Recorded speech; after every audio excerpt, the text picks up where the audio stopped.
जी, जिस चीज़ का हम सबको बेसब्री से इंतज़ार था वो शेड्यूल जारी हो गया है। पाकिस्तान और भारत क्रिकेट वर्ल्ड कप में एक मरतबा फिर आमने सामने होंगे और आईसीसी ने T20 वर्ल्ड कप 2026 का शेड्यूल जारी कर दिया है। अच्छा जी, तो ये आईसीसी का जो शेड्यूल है ये शुरू होगा 7 फरवरी से। अब आप सोचें, फैब में रमज़ानुल मुबारक का महीना भी स्टार्ट होगा। 7 फरवरी से 8 मार्च तक ये टूर्नामेंट खेला जाएगा। 2026 की हम बात कर रहे हैं, जिसके लिए शेड्यूल का ऐलान भी किया गया। अच्छा जी, 7 वेन्यूज़ बताए गए हैं क्योंकि ये श्रीलंका और इंडिया मुश्तरका तौर पर इसको होस्ट कर रहे हैं। अच्छा जी, 4 ग्रुप्स में तकसीम किया गया है और हम समझ रहे थे साईं, मुझे आपने बताई पहली जो हमारी हेडलाइन पूरी कहते हैं ना इस खबर की, वो ये कि पाकिस्तान और इंडिया आमने सामने होंगे।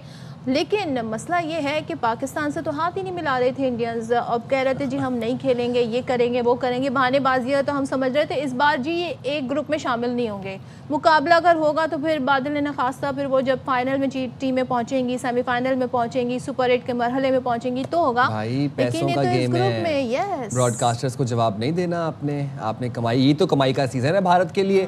अब जितनी वैसे हजीमत उठा लिया उन्होंने अपने वॉर एंड पे, अपने सेफ्टी एंड पे, अपने डिफेंस पे, तो उसके बाद अब यहीं तो पैसे कमाने हैं। फाइनल से पहले सबसे बड़ा मुकाबला रिवायती हरीफों के दरमियान 15 फरवरी को कोलंबो में होगा। शेड्यूल के मुताबिक भारत और श्रीलंका के 8 वेन्यूज 7 फरवरी से 8 मार्च तक मेजबानी करेंगे। पाकिस्तान अपने तमाम मैच ही श्रीलंका में खेलेगा और टूर्नामेंट में शरीक 20 टीमों को 4 ग्रुप्स में तकसीम किया गया है। रिवायती हरीफ भारत के अलावा अमेरिका, नामीबिया और नीदरलैंड्स पाकिस्तान के ग्रुप ए में शामिल है। तो पाकिस्तान का जो पहला मैच है जी वो 7 फरवरी को होगा नीदरलैंड से। लेकिन मैं ये सोच रही थी डेट हमारी जो है इंडिया से वो 15 फरवरी है। 14 तो आपको पता है ना, 14 फैब किस लिए मशहूर है, मैं नाम नहीं लेना चाह रही, तो चले उन्होंने इस डेट को आगे ही बढ़ा दिया है। लेकिन यहाँ पर सवाल ये होता है कि ये जो ग्रुप जो हमने देखे, ग्रुप बी ग्रुप, तो फिर इंटरेस्टिंग मैच होंगे। एक सेमीफाइनल बताया जा रहा है जी मुंबई में होगा। लेकिन पाकिस्तान ने देखें ये कहा था कि पाकिस्तान में आकर इंडिया नहीं खेलता, पाकिस्तान में आकर इंडिया नहीं खेलता तो हम भी वहां जाकर नहीं खेलेंगे। तो हमने इस चीज़ को भी मेक श्योर किया है। यहाँ पर ये बात हमें नज़र आ रही है कि पाकिस्तान अपने तमाम मैचेस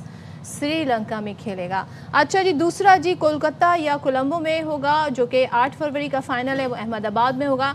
लेकिन पाकिस्तान जब अगर पहुंचेगा इंशाल्लाह फाइनल में, तो ऐसी सूरत में फिर फाइनल जो है वो कोलंबो शिफ्ट हो जाएगा, यानी कि वो इंडिया में नहीं खेला जाएगा। नॉट टू फॉरगेट, इटली भी पहली बार मेगा इवेंट में शामिल हो रहा है। इटली की टीम भी आ रही है। अल्लाह रहम करे, मतलब मुझे वो याद आ जाता है जो हम सुपर ओवर में चले गए थे अमेरिका के साथ, और फिर पता नहीं क्या। अच्छा जनाब, now moving forward, tri series जो चल रही है पाकिस्तान में, 3 मुल्की टूर्नामेंट में श्रीलंका ने शानदार कमबैक कर लिया है। डू और डाई मैच था, जिम्बाब्वे को 9 विकेट से आउट क्लास किया और दौरा पाकिस्तान में पहली कामयाबी अपने नाम की।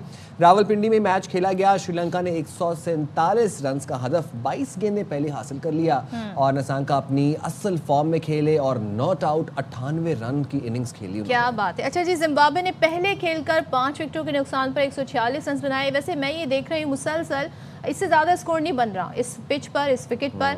अच्छा जी, 27 नवंबर को श्रीलंकन टीम एक और डू और डाई मैच में पाकिस्तान का सामना करेगी और मैच अगर जीत जाती है तो सूरत में फाइनल भी पाकिस्तान से खेलेगी और कल के मैच में श्रीलंका की शिकस्त जिम्बाब्वे को फाइनल में पहुंचा देगी।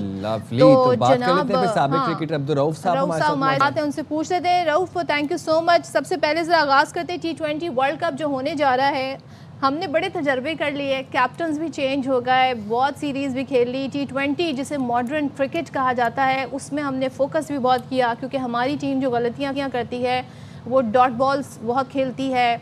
दूसरे ये स्ट्राइक रोटेट नहीं करती। तीसरे ये कि हम ओपनर्स डिसाइड नहीं कर पा रहे थे। मुझे नहीं पता कि अब हम क्या वाकई एक ऐसे प्लेयर की तरफ चले गए हैं जिस पे हम रिलाई कर सके। फिर हमारा जो बॉलिंग कॉम्बिनेशन था वहाँ भी बहुत खामियां आ रही थी। अब फरवरी बस समझे आना ही चाहता है। कितने तैयार हैं हम इस टूर्नामेंट के लिए? देखिए, जो बेसिकली मेरा पॉइंट ऑफ व्यू तो यही है कि आपको यंगस्टर तैयार करने चाहिए थे और यंगस्टर आपको इसकी तैयारी शुरू करनी चाहिए थी। आपको जो लास्ट वर्ल्ड कप अमेरिका में आप खेले थे जिसमें पाकिस्तान की पोजीशन बहुत ही नाकिस रही है, पाकिस्तान इंडिया से मैच आ रहा, वहाँ पे पाकिस्तान यूएसए की 2 बार टीम से वहाँ पे मैच हार गया, तो उसके बाद से इनको प्रिपरेशन शुरू कर देनी चाहिए थी क्योंकि जितनी भी टॉप टीमें थी उन्होंने उसी ज़माने में तैयारी अपनी शुरू कर दी थी। तो अब ये एक तो वहाँ पे उन्होंने जो जिनसे परफॉर्म नहीं हुआ था उस वर्ल्ड कप में, उनको चेंज कर दिया था, और फिर उस प्लान के जो उसको मेरा ख्याल है कि सही तौर पे एग्जीक्यूट वही कर सकते थे गैरी क्रिस्टन, क्योंकि वही कोच थे वहां पे। तो जिस तरीके से गैरी क्रिस्टन को सैक कर दिया गया और फिर उसके बाद शफलिंग की गई टीम में, कुछ नए प्लेयर्स को लाया गया, वो परफॉर्म नहीं कर सके, और फिर एंड रिजल्ट ये निकला कि उन्हीं प्लेयर्स को आपको वापस लाना पड़ा अब दोबारा घुमा फिरा के, जिनकी वजह से आप पाकिस्तान की जो क्रिकेट है पिछले 5-6-7 से वो बहुत ही ज्यादा मुश्किलात का शिकार रही है, स्पेशली आईसीसी इवेंट्स में और जो टॉप टीयर टीमें थी उनके खिलाफ।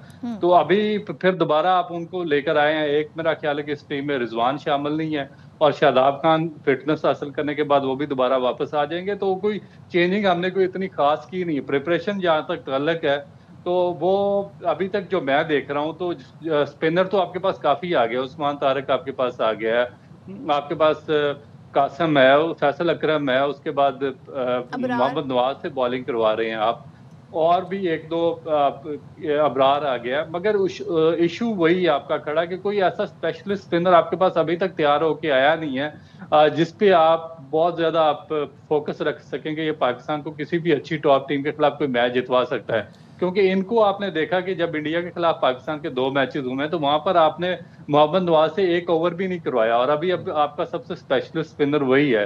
तो मेरा तो नहीं ख्याल कि अभी कोई बहुत ज्यादा तैयारी की है, क्योंकि तैयारी तो मैं उस सूरत में इसको कहता है कि जब आप बहुत ज्यादा कोई नए लड़कों के फोकस करते, वो अच्छी टीमों के खिलाफ परफॉर्म करते, आप अच्छी टीमों के खिलाफ सीरीज खेलते, तो पाकिस्तान को मैचेस जितवाते। ये भी की जा सकती है रऊफ कि अभी हम देखें साउथ अफ्रीका से जीते, श्रीलंका से जीते, ट्राई नेशन सीरीज भी हमें ऐसे ही लग रही है कि जैसे पाकिस्तान इसमें जीत जाएगा। तो ये जो जीत है ये उसमें वो एफर्ट नज़र आ रही है जिसपे आप कहें कि भाई पाकिस्तान तो फेवरेट टीम होगी T20 वर्ल्ड कप में, या हम समझें जी जिस तरह हम जीत रहे हैं उस पर भी काफ़ी तनकीद हो रही है? देखिए जितना ये जो एसोसिएट टीम्स हैं, आप लास्ट जो ट्राई नेशन सीरीज खेले हैं उसमें आप यूएई की टीम थी, अफगानिस्तान की टीम थी, फिर पाकिस्तान की टीम, फिर एशिया कप आप देखें कि आप जितनी एसोसिएट टीम्स थी उनके खिलाफ तो आप जीतते रहे, बॉटम की टीम है। जब मगर इंडिया के खिलाफ आप 2 मैचेस खेले हैं, आप दोनों मैचेस आ रहे हैं। फिर अगर आप साउथ अफ्रीका, आपको होम सीरीज में यहाँ पर एक टेस्ट मैच में साउथ अफ्रीका ने पाकिस्तान को शिकस्त दी है। एक मैच में वो इसलिए आपको शिकस्त नहीं दे सके कि उसमें जो उनके जो प्रीमियर स्पिनर थे महाराज, वो टीम का हिस्सा नहीं थे, इंजरी की वजह से वो स्ट्रगल कर रहे थे।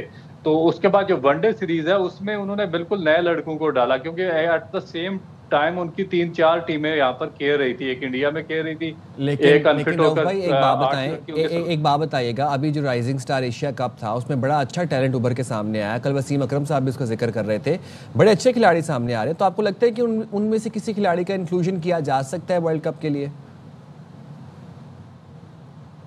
देखिए कुछ ऐसे प्लेयर हैं जिनको आप डेफिनेट चांसेस दे सकते थे, तैयार कर सकते थे, मगर मेरा नहीं ख्याल कि पता नहीं सिलेक्टर ने उनको क्यों। एक शाहजेब खान का मैं बार बार जिक्र करूंगा, अंडर 19 में टॉप क्लास परफॉर्मर थे, जिनके बारे में माहिरीन की बहुत अच्छी राय थी कि सईद अनवर के बाद किसी के पास अगर कोई टेक्निक या चीज़ है तो वो शाहजेब है। वो उन्होंने इंडिया के खिलाफ 129 किया था under 19 last year Asia cup पे, श्रीलंका के खिलाफ 159 किया था, उनको इस एशिया इमर्जिंग कप से ड्रॉप कर दिया गया। उनकी जगह मुझे बताएं कि जो इरफान खान न्याजी है वो 5 साल से पाकिस्तान टीम में है, और वहां पर वो अपनी फॉर्म ना होने की वजह से और परफॉर्मेंस ना होने की वजह से बाहर हुए, तो आपने उनको इमर्जिंग एशिया कप में भेज दिया। इसी तरह सुफियान मकीम 5 साल से परफॉर्म नहीं कर रहे, आपने उनको, तो बजाय उनकी आप अगर यंगस्टर को वहां पे चांस देते तो वो बेहतर प्रोस्पेक्ट बन के सामने। अब इशू क्या हो रहा है कि अब इनमें से आप एक बंदा भी पाकिस्तान टीम में कंडक्ट नहीं करवा सकते, स्वाय एक मास सदाकत है। मगर मेरा ख्याल है कि उनको अभी डोमेस्टिक में चांसेस देना चाहिए, क्योंकि आप अगर प्री मैच्योर इनको खिलाएंगे तो फिर वो अच्छी बॉलिंग लाइन के खिलाफ स्ट्रगल करेंगे, और फिर 1-2 मैचेस के बाद उनका कैरियर भी सफर कर जाएगा। तो ये चीज नहीं होनी चाहिए। बहुत शुक्रिया रऊफ भाई, आपने बाखबर से मेरा के लिए निकाला।